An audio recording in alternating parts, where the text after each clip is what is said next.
Hi, this is Lisa and Vanessa from Mindfulness-Based Achievement, the new MBA, teaching you how to lean in without burning out. Before taking the leap into doing work that I love and leaving my safe corporate job, I had to battle my internal demons and start to quiet that nasty voice in my head. The voice in my head was so loud and it was telling me all the ways that I couldn't measure up, that I wasn't enough, and that I wasn't ready. Even more, I thought that voice in my head was actually me and that I needed it to succeed. All of the women we've worked with deal with this voice of self-criticism in one way or another, and it's a major reason we hold ourselves back from living the life we want. How many of you have said something in a meeting or to a friend and afterwards thought, oh, I can't believe I said that. I sounded so stupid. Or you're walking out the door and you just check yourself in the mirror and think, oh gosh, I look like really tired. Look at those dark circles under my eyes. Oh. If you're having any trouble deciphering your inner critic's voice, here are a couple of great prompt questions to help you tune in. Close your eyes right now and imagine yourself walking into a party where you know no one. What does that little voice in your head say? Sometimes it picks apart our looks, or sometimes it tells us we're not ready, that we'll fail, or that we're not good enough. And since we don't usually talk openly about what the inner critic says to us, we can feel as if we're the only one who experiences this self-doubt. I mean, clearly the VP of sales at a major tech company with that rock-solid body next to me in Soul Cycle class can't experience the same self-doubt and self-judgment that I have, right? We often assume that the most confident women, the ones we admire the most, don't hear that same harsh, mean, irrational mental chatter that we do. We are not our thoughts, but when we're in it, we believe we are. The key to shifting this is to recognize when we're believing our thoughts and to notice how mean and cruel they are, and then to start naming them. Meditation helps tremendously when distancing ourselves from our thoughts and labeling them. Yeah, labeling the inner critic can also help diffuse its power. Even saying something to yourself like, oh, my inner critic is being mean to me right now, or oh, I'm hearing my inner critic saying I'm going to botch this big presentation.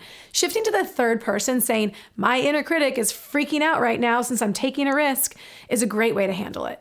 We all have a strong inner critic who's constantly beating us up, telling us we're not good enough and being generally discouraging.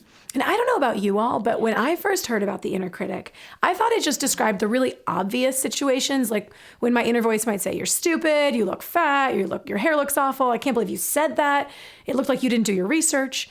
But what I've discovered when I dug deeper is that my inner critic can be very sneaky. For example, she often sounds like a very concerned friend. When I want to take a risk with my business, she might say, oh, I don't think that's going to work. You should just try something a little safer. She sounds like an ally who has my back, so I believe her. I want to trust her because she's not being mean. She's simply concerned. But really, she's afraid and she wants me to play it safe. So whether your inner critic is berating you in a megaphone or just quietly whispering that you shouldn't take risks, it's not serving you. And there's a better way to coach yourself in life, and it comes from developing self-compassion and tuning into that wise, compassionate woman you have at your core, your inner coach rather than your inner critic. This voice will encourage you and empower you and help pick you up and dust you off when you've fallen down rather than berating you and pointing out all your flaws. This voice knows what your deepest heart longings are and knows what you need to do to get there, and she's always with you. So how do we connect with this voice? We're going to walk you through a quick exercise now so that you can come back to this inner coach often. So think about a difficult time and think about what you said to yourself. But what would a friend say to you in that moment? And make a list of these short, self-compassionate whispers, these messages a friend would tell to you during a difficult time. And you can come back to this list at any time you notice you're facing a challenge and your inner critic is having a field day.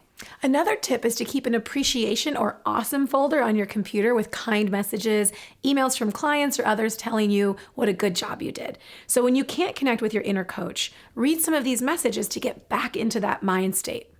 So now you have some simple tools to turn your inner critic into your inner coach. So we'd love to hear from you in the comments. What does your inner critic say?